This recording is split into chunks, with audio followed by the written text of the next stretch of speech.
ऐसा क्यों नहीं हुआ मुजम्मिल साहब? एक तो वो एंगल है जो वाउडा साहब जिस पे बात कर रहे थे वो एक अलग ही, लेकिन उनकी तो अपनी अलग ही राय। लेकिन ये ऐसा क्यों नहीं हुआ कि इस इंटरव्यू को पीटीआई ने इस तरह क्यों नहीं लिया है कि भाई एक आदमी है जो कि हेल्म ऑफ अफेयर्स पे रहा है कुछ अरसे के लिए, उसने देखा है मईशत के कुछ प्रॉब्लम्स को और उस पर आकर अपना एक तज्जिया दे रहा है। इसको बिल्कुल पीटीआई ने ऐसे ले लिया कि जनाब ये देखो ये एक लॉन्च हुआ है, ये किसी के का एजेंडा है, ये किसी का एजेंट है ये। हालांकि वो आदमी बार बार कह रहा है कि भाई मैं किसी पार्टी या उसकी लीडर के खिलाफ नहीं कह रहा। और हमारी आप लोग हमें बजट ट्रांसमिशन में बताते हैं ना कि भाईजान ये सारे ऑप्टिक्स हैं, स्ट्रक्चरल रिफॉर्म्स जब तक नहीं होंगे इस मुल्क में आपकी इकोनॉमी का भट्टा बैठा ही रहना है, कुछ नहीं होना। आप टैक्स रेट बढ़ाते हो, टैक्स बेस बढ़ाते नहीं, वही सारी बातों की निशानदेही कर रहे हैं। तो क्यों उसको इस एंगल से लिया है पीटीआई ने?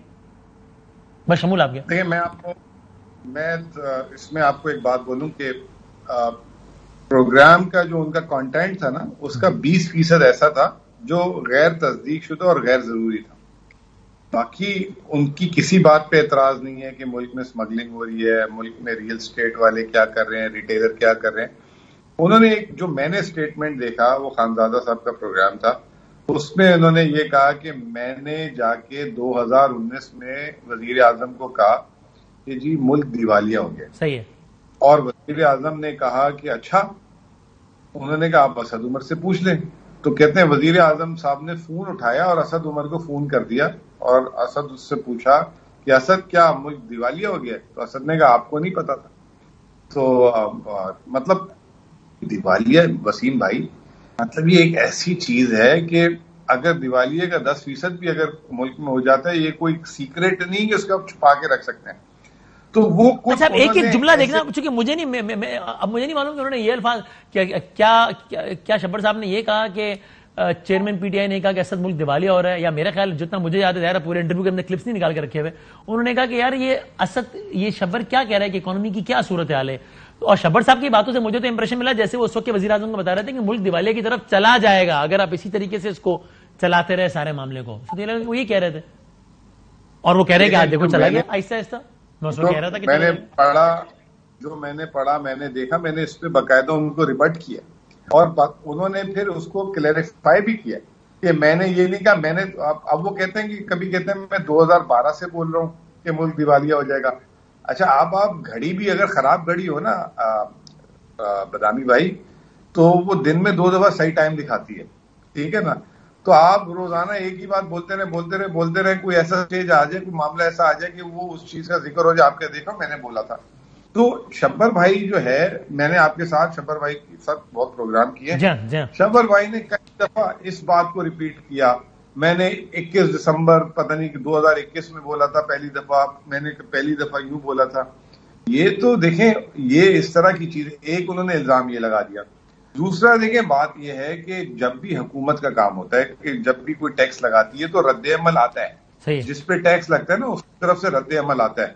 जैसे मैं आपकी मिसाल ही देता हूँ मीडिया वालों की, मुझे अच्छी तरह याद है जब शौकत तरीन साहब ने बजट दिया ना, मिनी बजट दिया, तो उन्होंने प्रिंट पे कोई टैक्स लगा दिया।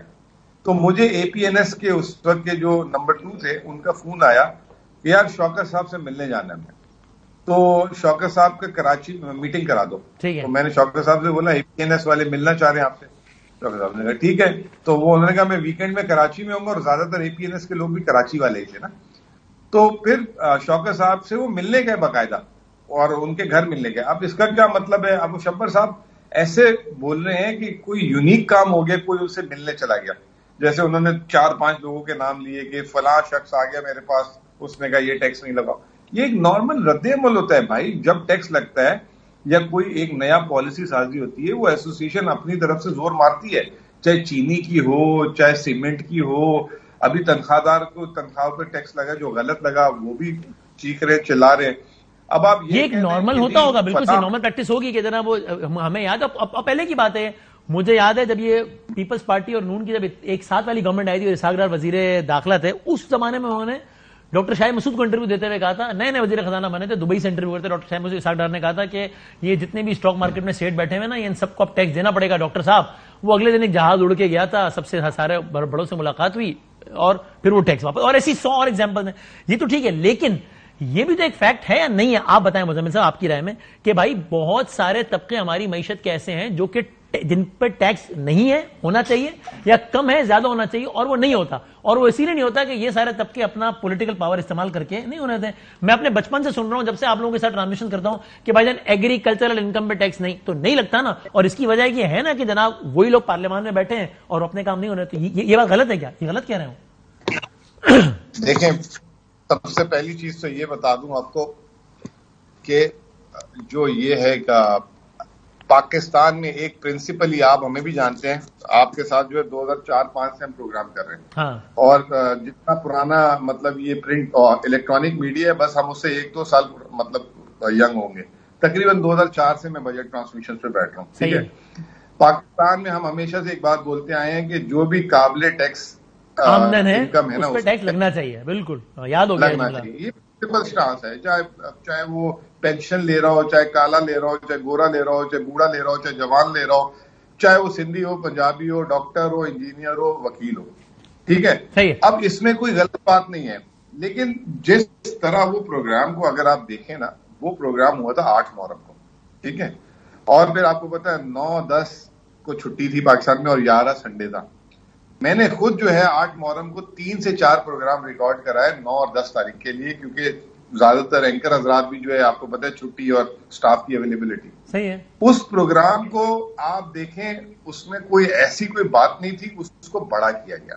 एक मीडिया ग्रुप को कह लें, उसको प्रोपोगेंडा बनाया गया, उसको चार्जशीट बनाया गया, ठीक है ना। और ऐसी चार्जशीट बनाया गया कि जैसे पता नहीं खान के दौर में डिफॉल्ट हो गया था मुल्क। देखिए, अगर आप बड़े फेयरली उठाए ना, ऐसी कोई बात नहीं थी, तो फिर आपने ले ली फिर अपने ऊपर बात, ऐसे नहीं लगता वैसी कोई बात थी नहीं। तो मैंने आपको क्या कहा, 20% उनके स्टेटमेंट ऐसे थे कि जो हकीकत मबनी नहीं थे।